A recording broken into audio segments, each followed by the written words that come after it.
Bonsoir. La sixième session de l'Assemblée générale du système d'échange d'énergie électrique ouest-africain vient de se tenir à Lomé.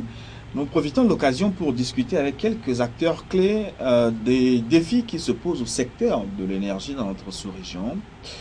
Bonsoir, monsieur Amadou Diallo. Bonsoir. Vous êtes le secrétaire général du système d'échange d'énergie électrique ouest-africain, le West African Power Pool, qu'on appelle WAP. Merci d'être avec nous. Merci. Bonsoir, monsieur Djibril Salifou. Bonsoir. Vous êtes le directeur général de la COB, la communauté électrique du Bénin, membre donc du WAP, le West African Power Pool. Et notre troisième invité, monsieur Saloum Sissé, qui est le directeur général de la SOGEM, Société de gestion de l'énergie de Manantali. Tout à fait. SOGEM qui gère l'énergie pour maintenant 4 pays. 4 pays, tout à fait. La Guinée, le Mali, la Mauritanie et le Sénégal. Alors pour revenir à vous, monsieur le secrétaire général, et à l'Assemblée générale de Lomé, c'est la 6e fois que vous tenez cette Assemblée générale. D'autres pays ont eu déjà accueilli vos assemblées générales. Est-ce qu'on peut dire que le Togo a relevé pour commencer son défi en matière d'organisation de cette assemblée? C'était sympathique? Tout à fait. Vous savez que le Togo a une tradition dans l'organisation des événements, des forums, des conférences internationales. Et si le choix de l'assise de cette assemblée a porté sur le Togo, ce n'était pas par hasard. C'est parce que déjà, je peux vous dire que le WAP a été créé au Togo ici.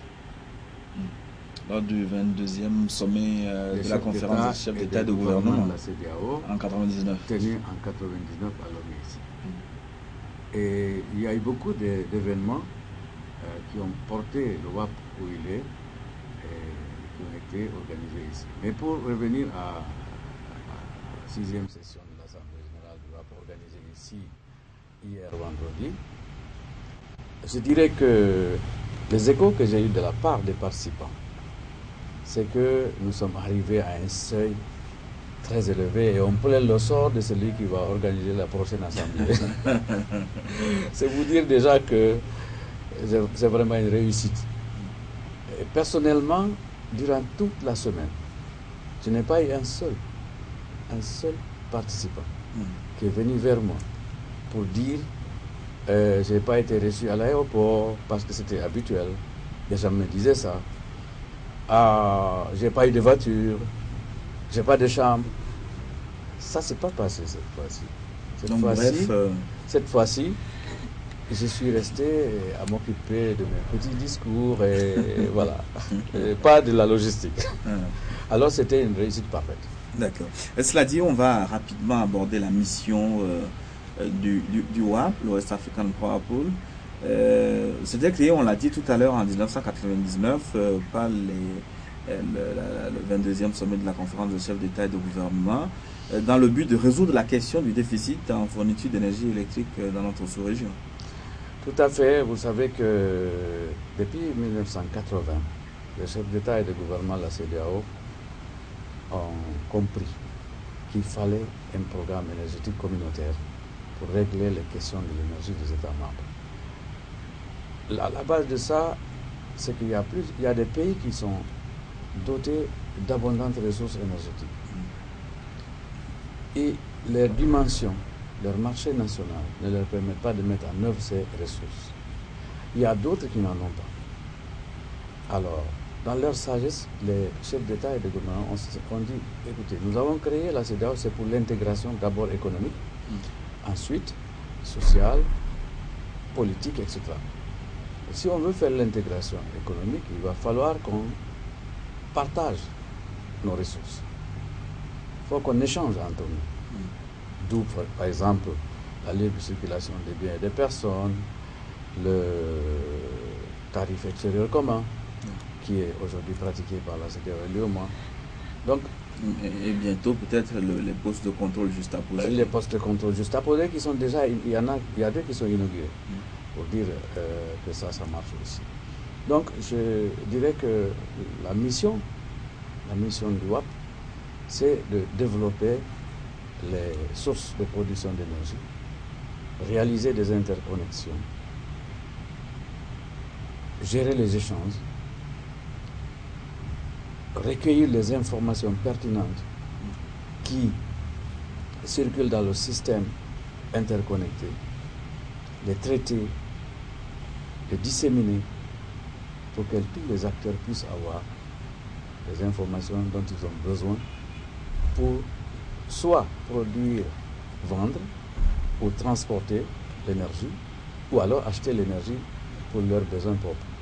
Ça, c'est la mission fondamentale du WAP, qui n'est ni moins ni plus que créer un marché régional de l'électricité où producteurs, vendeurs, acheteurs peuvent se retrouver et faire leur commerce sans peine.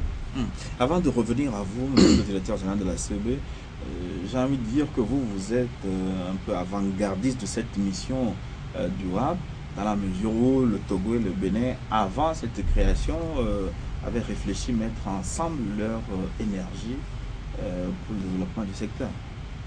Oui, c'est vrai qu'on a un peu anticipé la philosophie du WAP au niveau de la CEB entre les deux pays, le Bénin et le Togo, qui ont très tôt compris, compte tenu de la petitesse de leur pays et de la faiblesse de leurs économies, de se mettre ensemble pour piloter le secteur de l'énergie électrique. Et comme vous le savez, c'est un secteur hautement capitalistique. Donc il donne beaucoup de capitaux pour son développement. Donc le Bénin et le Togo, ayant pris conscience de cela, et à la lumière de la sagesse des pères fondateurs de la CEB, ont décidé alors de créer la CEB pour s'occuper du transport et de la production d'énergie électrique pour le compte des deux pays. Et maintenant, chaque pays devrait mettre en place une société pour la distribution au niveau des clients finaux. Donc on a un peu anticipé, on a devancé un peu le WAP. Aujourd'hui, avec cette petite expérience de la CEB, on a compris qu'il faut intégrer tous les systèmes électriques nationaux. Et c'est un peu pour ça que le WAP a été créé en 1999, ici même à Lomé. Et depuis lors, a fait son petit bonhomme de chemin. Beaucoup de choses ont été réalisées, notamment ce qui concerne les ouvrages de transport, les interconnexions électriques entre différents pays. Nous en sommes un des bénéficiaires entre le Nigeria et la CEB. En 2007, on a inauguré la première ligne d'interconnexion entre Ikeja Ouest et la CEB jusqu'au niveau de Sakété, entre 30 kW. C'est une très grande tension. Et à la fin aussi de cela, du WAP, on a pu faire l'électrification transfrontalière entre des villages qui sont de part et d'autre de certains pays, notamment le Ghana et le Togo par exemple. Et tout ça, c'est sur l'incitation du WAP. Donc, je se font et la CEB est un des premiers bénéficiaires. C'est aussi un moyen important pour l'interconnexion des réseaux électriques entre le Nigeria et le Ghana, la Côte d'Ivoire. Pour comparer un peu la CEB et la SOGEM, est-ce que la SOGEM ne fait pas mieux que vous? Parce que vous, depuis l'origine, vous êtes resté à deux pays, alors que pour la SOGEM, vous avez évolué. Tout à fait. La SOGEM a commencé sa coopération avec 4 pays. À un moment donné, la Guinée s'est retirée, il restait que les 3 autres, Mali, Mauritanie, Sénégal. Et comme vous savez, dans ce domaine, les chefs d'État de ces 4 pays-là se sont regroupés pour valoriser, n'est-ce pas, l'eau du fleuve Sénégal par 3 fonctions principales, l'agriculture, la navigation et l'énergie. Alors le choc pétrolier de 1979 a mené les chefs d'État à décider de valoriser, n'est-ce pas, le potentiel hydroélectrique. C'est sur la base de ça qu'un premier maillon a été fait au niveau de Malantali pour 200 MW, alimentant les capitales du Mali, la capitale de Mauritanie et la capitale du Sénégal. Et que grâce à la création du WAP, n'est-ce pas, un second projet s'y ajouté, qu'on appelle maintenant FELU, qui est actuellement en construction.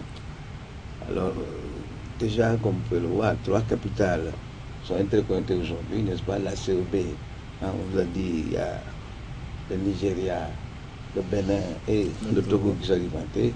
De la sorte, n'est-ce pas, on va petit à petit faire une sorte de maillage des réseaux électriques une sorte de toile d'araignée. C'est ce que on a réussi à faire ici au Togo, en définissant des lignes permettant ainsi vraiment de créer ce maillage-là entre les pays non producteurs de pétrole, les pays producteurs de pétrole, les pays disposant d'hydroélectricité, pour que tout le monde puisse en bénéficier. Cette optique permet ainsi d'avoir des solutions à moindre coût. Vous nous faites rêver là. Monsieur le secrétaire général, on a dit c'est en 1999 que le WAP a été créé, mais on va dire que c'est à partir de 2006 que l'institution a pris son envol quand le WAP a été réorganisé par un autre sommet des chefs d'État en finalement lui faisant prendre un statut d'institution spécialisée de la CEDEAO. Alors, quelle est l'importance de cette décision transformant le WAP en institution spécialisée de la CEDEAO? Alors, c'est une étape de l'évolution de l'institution. En 1999, les chefs d'État ont pris une décision de créer le WAP. Et ils ont adopté un plan directeur de production et de transport d'énergie. Mais vous savez, quelle que soit la beauté d'un plan, il faut qu'il trouve les ressources nécessaires pour se mettre en œuvre. Mais même si vous avez les ressources, si vous n'avez pas le cadre institutionnel et légal, juridique, favorable, vous ne pouvez pas réaliser votre plan. Donc il nous a fallu prendre du temps pour comprendre d'abord comment est-ce qu'on peut dérouler un plan directeur entre des pays qui n'en avaient pas l'habitude. Deuxièmement, comment trouver les ressources, les financements. 3. Comment convaincre nos partenaires techniques et financiers que oui, ce plan-là, nous nous en approprions et nous faisons nôtre et que nous allons tirer au maximum le bénéfice de ce plan.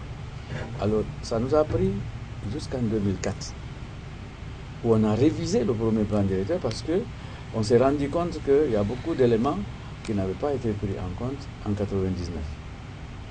Et en 2004, la Banque mondiale a mis une ligne de crédit renouvelable, ce qu'il appelle APL, c'est des lignes de crédit revolving, de 350 millions de dollars pour accompagner la mise en œuvre du plan directeur, bien sûr avec l'apport d'autres bailleurs de fonds.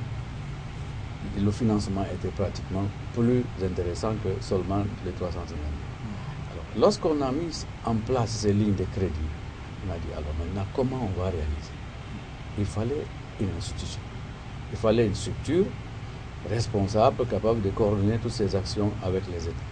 C'est en cela que les chefs d'État ont décidé, écoutez, le moment est venu où nous devons mettre une structure en place pour réaliser le plan directeur que nous avons adopté et qui nous tient à cœur et qui reste financé par les bailleurs de fonds. Voilà d'où est venue la nécessité de créer, de mettre en place plutôt le WAP à côté de vous.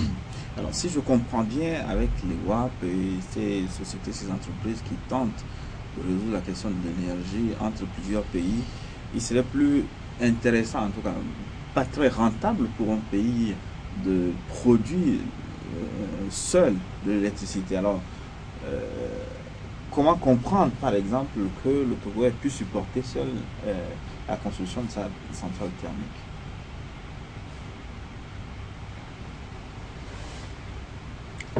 Et vous savez, je l'avais dit tantôt, lorsque vous êtes des petits pays, il faut savoir optimiser les ressources que vous avez à disposition, surtout en matière de production d'énergie électrique. Et le Togo et le Bénin l'ont compris très tôt pour créer la CEV. Oui. Et vous savez aussi que l'industrie électrique non capitalistique, plus vous avez de grosses capacités, et moins vous avez des coûts unitaires. Il faut avoir de grosses capacités pour avoir des coûts de revient plus bas.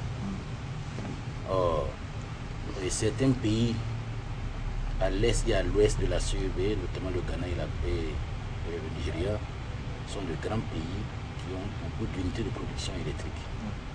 Et ça veut dire que nous, pour avoir l'avantage des tarifs, l'avantage compétitif des coûts, il faudrait que nous regardions entre ce que nous allons mettre en place par nous-mêmes pour produire le kilowattheure et ce que nous allons importer de ces pays-là pour avoir le même kilowattheure. C'est un peu ce calcul que nous faisons. Et nous avons remarqué que depuis un certain temps, il était plus intéressant pour la CEB d'importer plutôt du Ghana ou du Nigeria. Parce que les coûts de l'importation de l'énergie sont relativement plus bas que si nous-mêmes nous produisons cette même énergie. Mais comme vous le savez, la croissance de la demande est très grande au niveau de la CEB, du Togo et du Bénin, mais également au niveau des pays fournisseurs. Le Ghana, ces 10 dernières années, a connu une croissance économique très très importante qui a fait qu'elle n'était plus à même de satisfaire la demande de la CEB du Togo et du Bénin. Et c'est ce que nous avons vécu en 1998 avec la crise énergétique. Ayant tiré le son de cela, les pays ont quand même réfléchi, quand bien même nous savons que l'importation d'énergie électrique est relativement moins chère que produit par nous-mêmes, il faut aussi avoir un minimum d'autonomie pour ne pas vivre la situation catastrophique de 1998.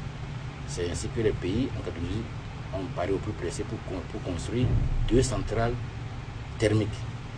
Une installée ici au Togo et l'autre à Cotonou, de 20 MW chacune. Et donc ceci pour donner des propres capacités à la communauté. Mais avant cela, il y a des actions fortes au niveau du mix d'énergie, notamment en ce qui concerne la mise en place et la construction du barrage de Nambuto. Les pays avaient aussi compris que c'est bien l'importation, mais c'est aussi mieux d'avoir ses propres ressources.